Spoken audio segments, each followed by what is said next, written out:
Hello. So today I'm going to talk about um, ghosting somebody versus setting boundaries and cutting ties with somebody. Um, I've been working on healing some wounds of my own regarding getting ghosted by two of my very close female friends within the last couple of years. One was like almost like a sister. Well, they both were almost like sisters to me in Colorado. One has roots with back home, which a lot of my back home friendships I've been cutting ties with anyways, because I'm not in resonance with those friendships anymore. Uh, However, for the longest time, I couldn't understand um, what I did wrong with these relationships. I didn't understand why they left me. I didn't understand why they abandoned me. I didn't know what was wrong with me when they left because everything seemed fine. There were no warning signs, they just vanished. And it was really, really painful to me because um, I also come with the Chiron wound of family abandonment. So my family abandonment wound runs very strong. And when I make friendships, um, it's kind of like I create a self-made family if the friendships last beyond several years, which these friendships had. And so it was really, really painful for me. And I barely started learning as I was in counseling and psychotherapy that it really had nothing to do with me. Um, and that's okay. And I realized that these people struggled with communication, as do a lot of people in this day and age. And it's such a cop out when people are like, oh, I'm terrible at communicating. Because when people do that, they hurt other people. Communication is my forte, and so is honesty. And I realized that a lot of my friends with the Chiron and Cancer family abandonment wound that have made it this far in my life, honesty is really, really big for all of us. So because of that, we're all pretty good communicators, I think. Um, so yeah, like I mean, communication, I don't fully understand when someone says they're bad at communication because communication is just like all I have in a way. And I think that's why I'm so big on writing too, because I feel heard by writing and communicating. Um, so anyways, yeah, that just got me thinking about ghosting, as well as recently, like several months ago, I had to cut ties with one of my best friends. We just weren't resonating anymore. And she had been ghosted by her longtime best friend a couple of years prior. And so I remember she had shared with me the hurt of that. And I understood the hurt because I had been ghosted as well by two of my best friends, which her best friend was also another woman. So this video is also to highlight on the fact that ghosting does not just happen on Tinder and stuff like that. Like it can happen in very close personal relationships. And it really hurt her. And so I made sure when I ended the friendship that I communicated what I didn't like about the friendship, which it was really hard for me to do because, well, she's someone I love dearly. I find it's a lot easier to communicate with people I don't know as well, like on YouTube. But anyways, yeah, so it was hard, but I was honest and I explained to her what I didn't like, and how I wished her the best in life. And I just didn't want to hurt her again, like her friend had hurt her. However, she did not receive it well and ended up bashing me on social media, which is, it is what it is. She was wounded too. Um, but I think it was still the kinder thing of me to communicate and end the friendship the way that I did instead of ghosting her like her ex best friend did. And I stick with that.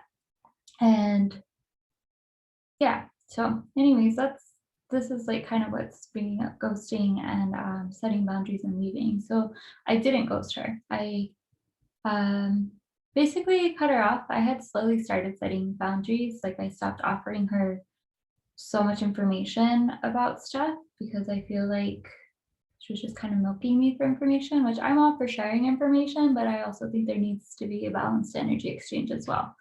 And I didn't really feel like our friendship was balanced anymore. And there was a few other things that were going on that I didn't agree with either.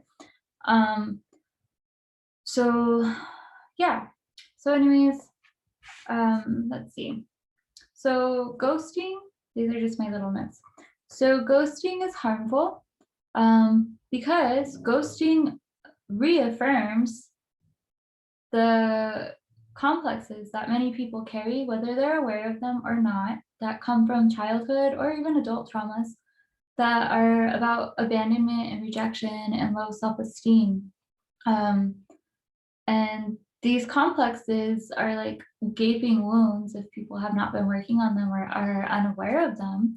And the wounds get triggered when somebody ghosts somebody. And another reason I'm talking about this is because there was a person on Instagram that was like talking about how people should be ghosted. And I just don't agree with that. I think you're just being a coward if you can't communicate and then leave the person. And you're just adding damage to their own damages that they're working through.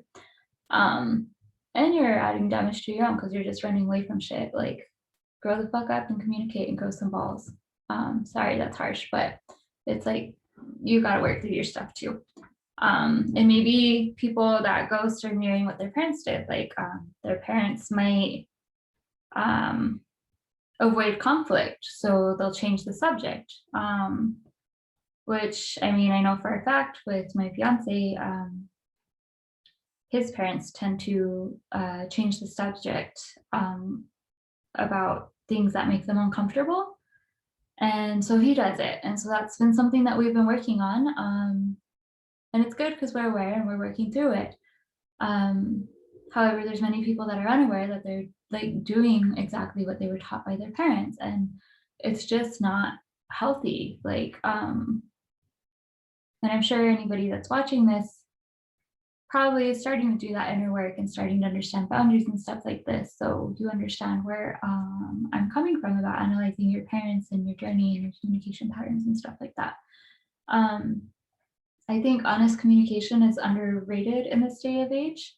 And I think it's something that's gone on for generation after generation after generation. Like, so many families sweep stuff under the rugs and toxicity becomes the new norm. And before you know it, it's a cycle and it takes a lot of work to break it. But I mean, like this video, for example, like applying what you learn about ghosting versus setting boundaries and cutting somebody off, like you can break those cycles and say no to the unhealthy patterns of harming yourself through not communicating and expressing your truth, and harming others through not communicating. And I mean, I'm into studying some psychology, and I really enjoy studying about schema therapy. So I'm going to kind of talk from a schema therapy lens, which some people might be aware of it, some might not. What got me into schema therapy was learning about my mother wound and my father wound, and understanding what was activating whenever I was triggered and how to work through it. So for those that are getting ghosted, a lot of times the ghoster and the ghostee can have a mistrust schema that's activated, an unlovability schema that's activated, deprivation schema that's activated, abandonment schema that's activated. I think there's like 16 schemas. Usually when one activates, that means there's actually about 2 or 3 other ones that are activating at the same time. The more you read up on them and the more you understand them, the more you're able to respond to the situation and not react to the situation. For someone like me, the mistrust schema comes up because I was constantly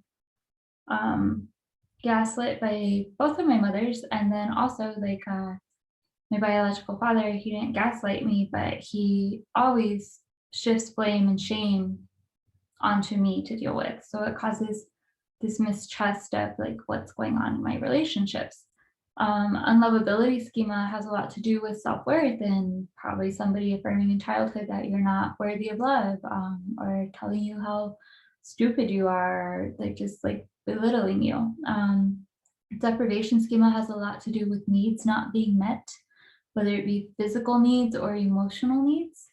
Um, I know my deprivation schema does activate along with my abandonment schema, which abandonment, you always have a fear of someone leaving you.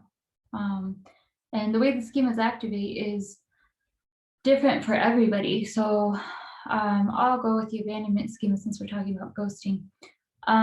So for me, yeah, when my ex-friends ghosted me, the abandonment one definitely activated along with unlovability and deprivation.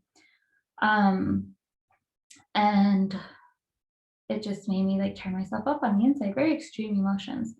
However, like I, with my abandonment schema, have a very disorganized attachment style.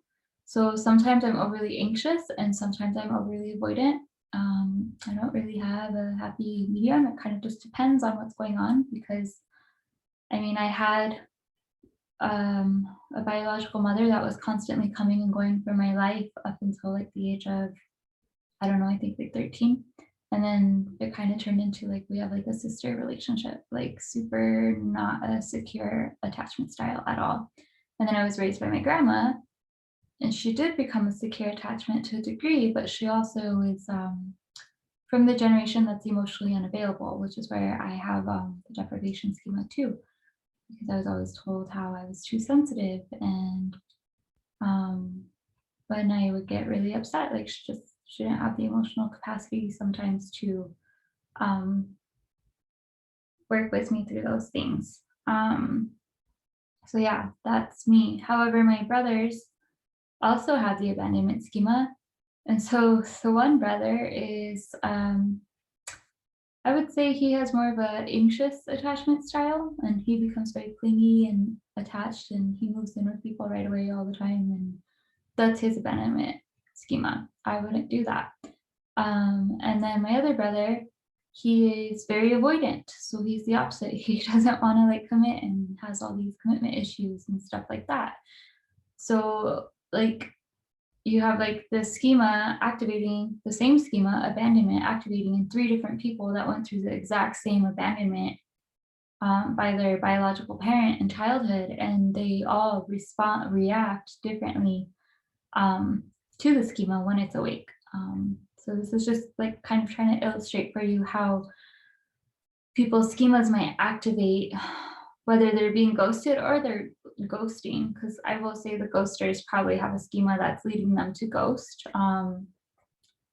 Our neighbor is notorious for being on Tinder and for doing all these dating apps and ghosting people. And I remember one time I got really upset because he was talking about this girl and she had bought a new outfit for the date they went on, which I thought was really sweet.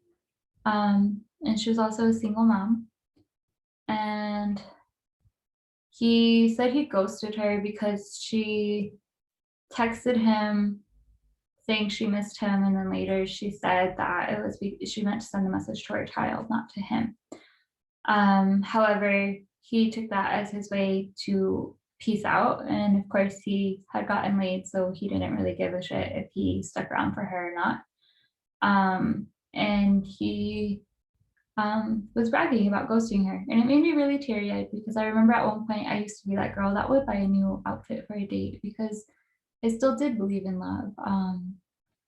That, yeah, and like, I don't know, it was just sad how callous he was about it. But then when I stop and look at him, he's highly insecure and he always has to be the center of attention. And I don't know his background with his parents, but you can tell there's some type of unhealthy energy there, which leads to him ghosting. Like maybe he has his own commitment issues and that's why he ghosts, or maybe it's like a form of self-abuse and he finds like a good girl and it scares him and he thinks he's not worthy, which could be a schema activating, and then he ghosts. So the schemas can activate both ways. However, it's really important to communicate, whether it's activated or not. So if you've ghosted somebody and maybe you're thinking about them now and thinking about maybe what was going on in your psyche at the time, like if it was years ago, I mean, I don't think there's a need to go back and correct that. But if it was fairly recently, like maybe just explain why you ghosted. And if you don't want to continue that connection with the person, just say it. But say it, it's like just communicate it. Don't leave things up in the air and the unknown. Because as I was told today, the ego likes to sequence things, and that's how the ego stays alive. So when someone goes ghost on somebody, the somebody that got ghosted has to create a story in their head, and chances are they're going to create a story that reaffirms all the negative self-talk and false narratives that they've got going on in their mind and their life. So yeah, there's my take on ghosting. Boundaries and cutting somebody off.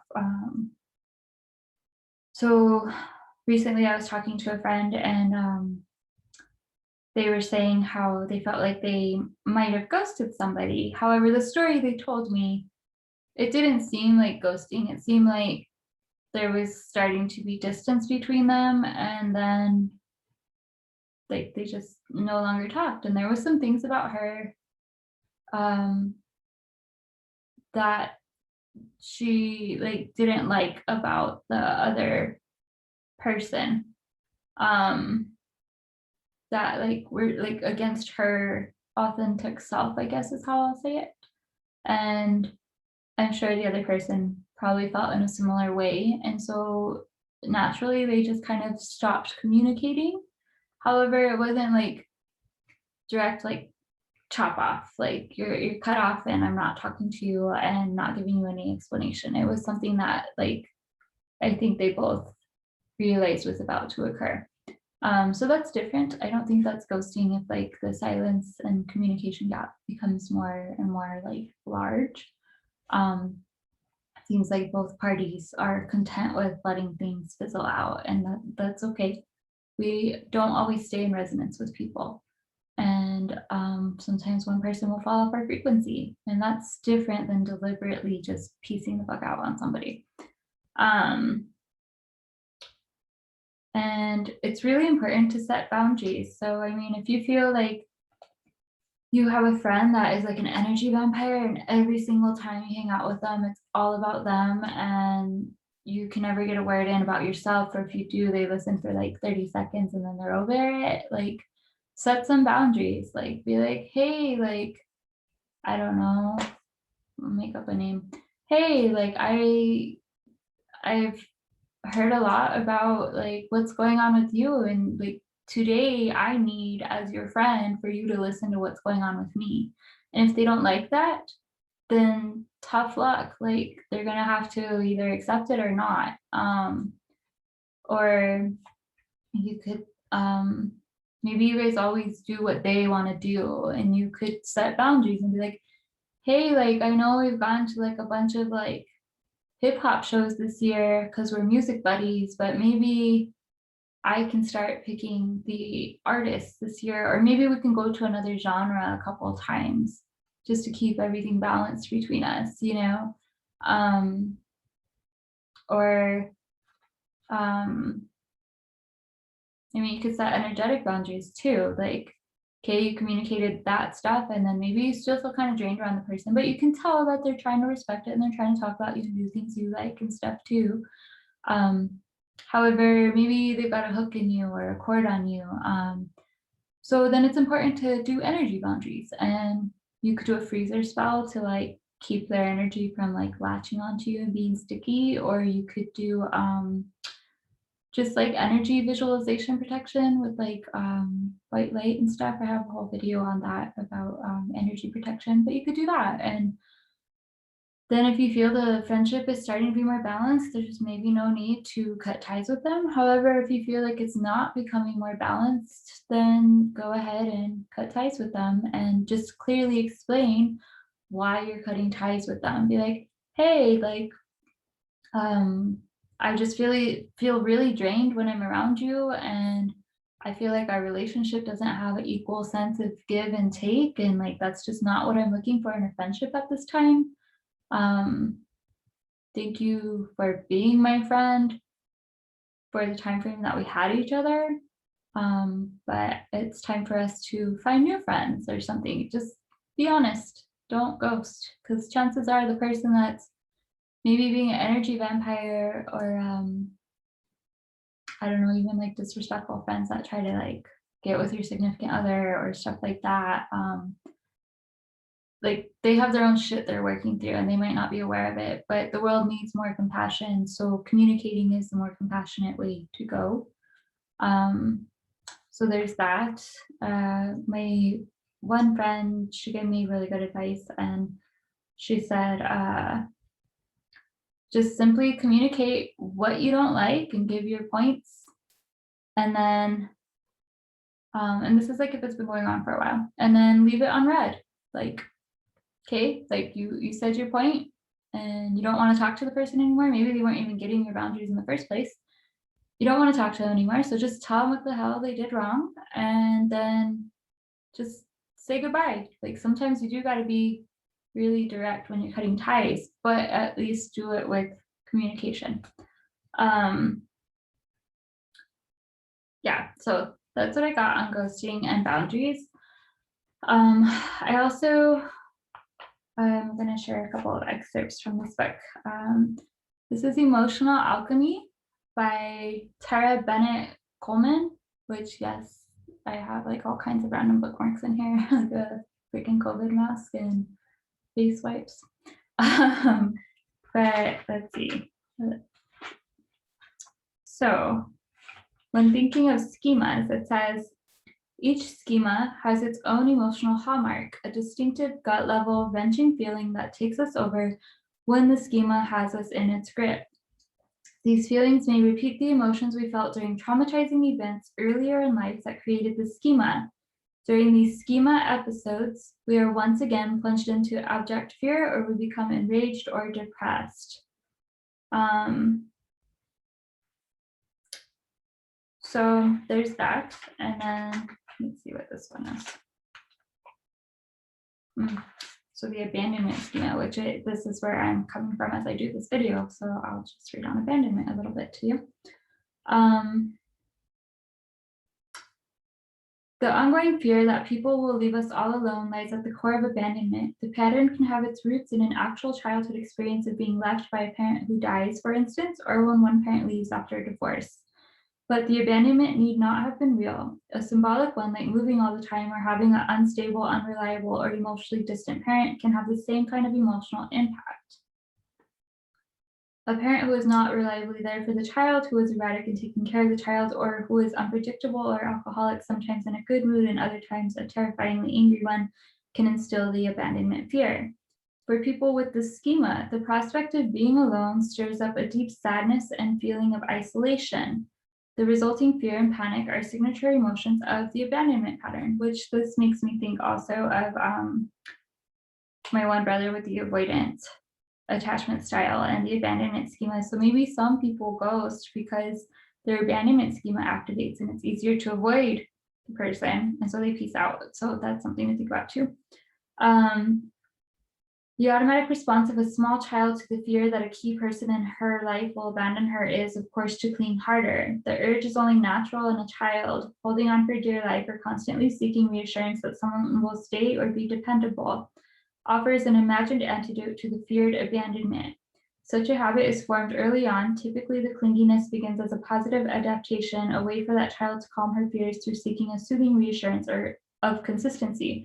So this could be seen in the adult world of like online dating, where people might text too much or people might need reassurance, and just be compassionate. Like maybe try to like see beyond yourself and see what's going on with them. And if you want to handle that, cool. Like if you want to work with it and see them more, like great, but just try to be a little more compassionate in your approach if you notice things like this.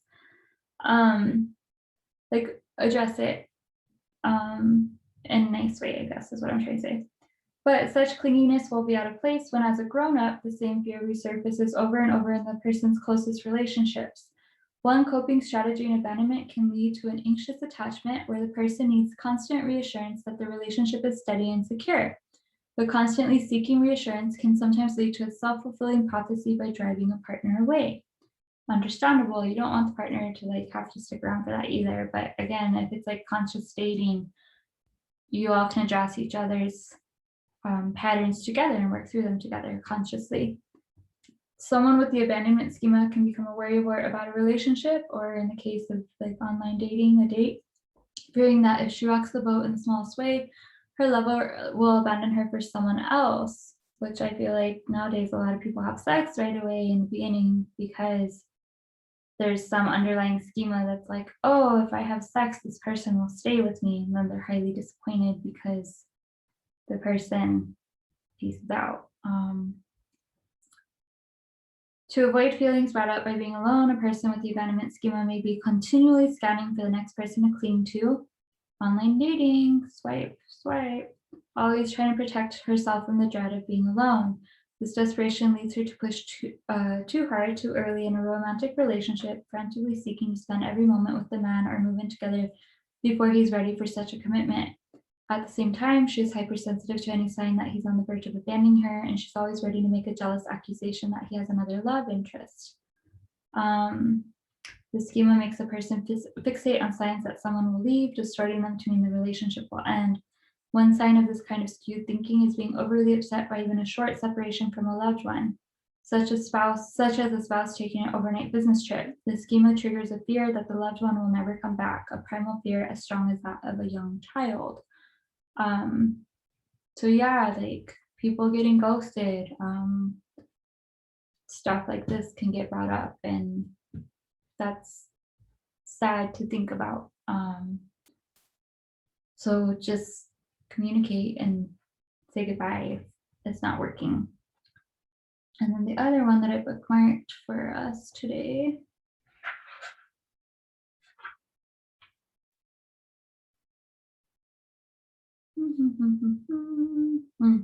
Schema chemistry. So like this is where like multiple schemas are active.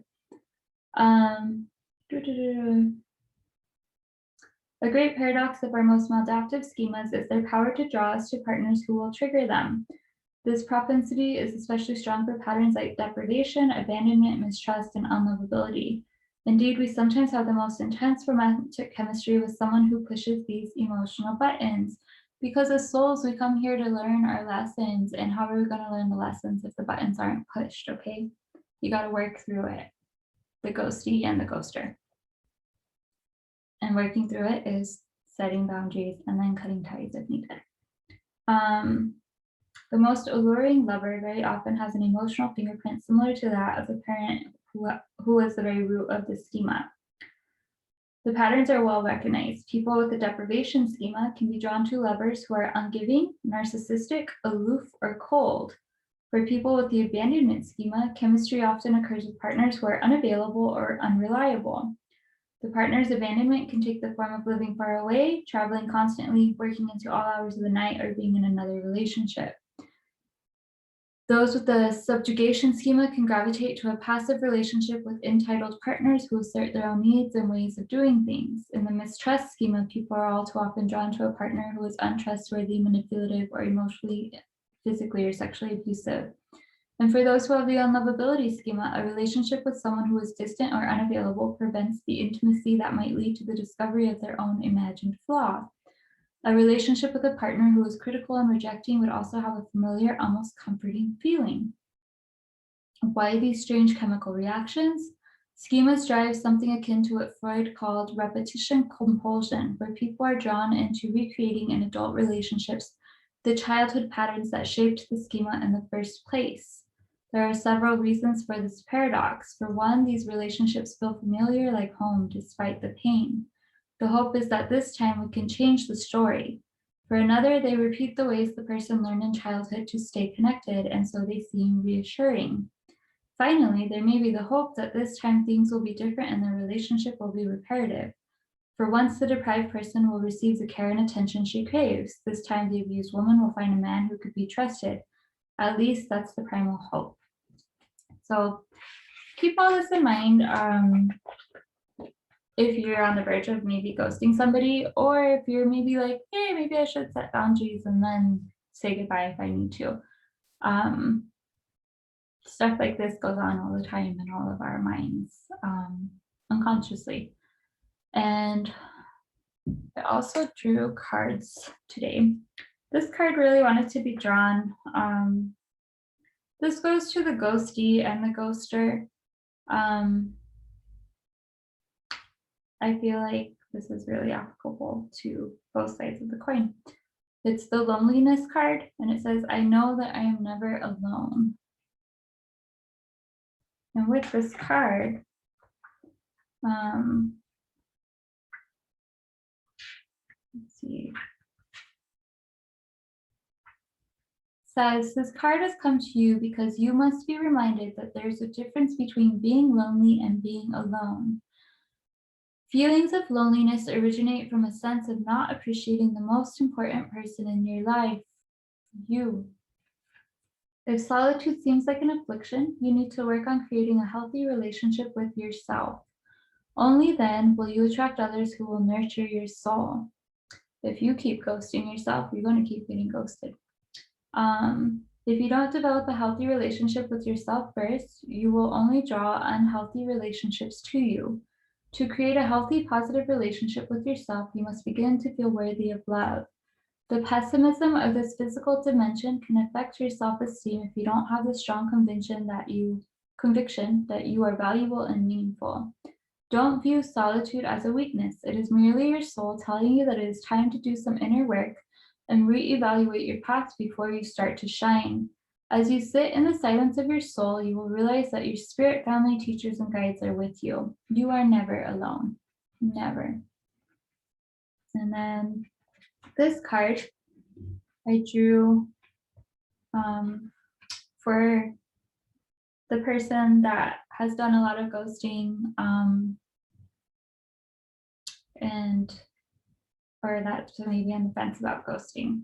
Says, freedom. I possess the power and the free will to create my own happiness. Which, when you're creating happiness, you got to have the energies of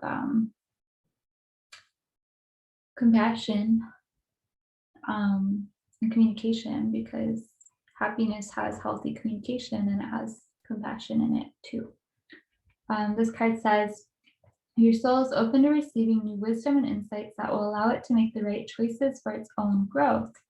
Remember, you are never a victim of other people or their circumstances. So maybe you have a person that's being like super clingy and you're just like, oh my gosh, I just want to ghost this person and be done. You can do that, but you would be better off and more free from guilt and from their own projected psychic energy and pollutions that they probably throw at you when they get ghosted. It would be better to do it where you just communicate what's wrong and then say goodbye.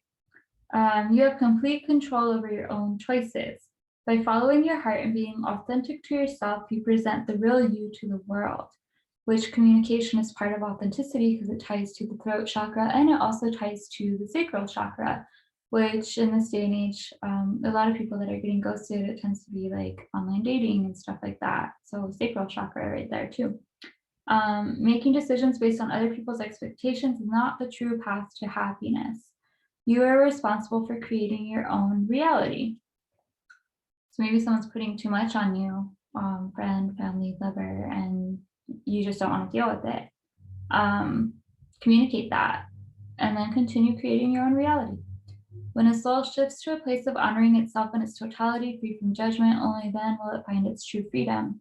Every soul is unique and follows its own path. Don't give in to peer pressure or the urge to fit in. You are the only one who truly knows the real you. So feel free to march to the beat of your own drummer. Which, like drummers, you can hear them coming. Which in this case, I think the drummer, it could be sound communicating to someone. March to the own beat, march to your needs, and communicate those needs, express those needs. It's okay to do so. It's healthier to do that because then your throat chakra is not going to be as congested. And then this card I drew for those people that are good about setting boundaries and communicating why things aren't working for them with relationships. It's the success card, and it says, I know that there is no greater goal than to love. Which is very loving to yourself and to others to set boundaries, because then you're leading by example and you're healthily expressing your heart needs through your throat chakra, which helps other people's heart not get hurt and helps their throat chakra not feel unheard, because there's healthy dialoguing between y'all. It says, success can mean many things to the ego self, but the soul only knows one triumph, and that is to love. When your soul is no longer manifested in the physical dimension, it is a time of reflection on how successful it was with that endeavor. The soul doesn't care how big your house was, or how nice your car was, or how many bank accounts you had. The soul only cares about how you expressed love and compassion. Which, like I was saying, it's the compassionate thing to do, to set boundaries and then communicate why you're removing yourself from a relationship, if you need to remove yourself from a relationship of any kind. In the infinite wisdom of the universe, the more love you demonstrate, the more you will receive. And even your ego's definition of success is altered. Your notion of how you would be perceived as successful will change. The material things that you thought would make you happy will not have the same appeal. So yeah. Anywho, I think that's all I got to say on the topic of ghosting versus setting boundaries and removing yourself from relationships. I hope that you found this information helpful and useful. Sorry that this was very freeform, so there's a lot of ums and likes and F-bombs. I'm human, and it's just how I present myself, I guess. But anyways, I hope you kind of learned more about yourself and maybe feel a little more confident going into relationships and doing what needs to be done to keep the peace within you and to not stir up turmoil in others. All right, take care. Namaste.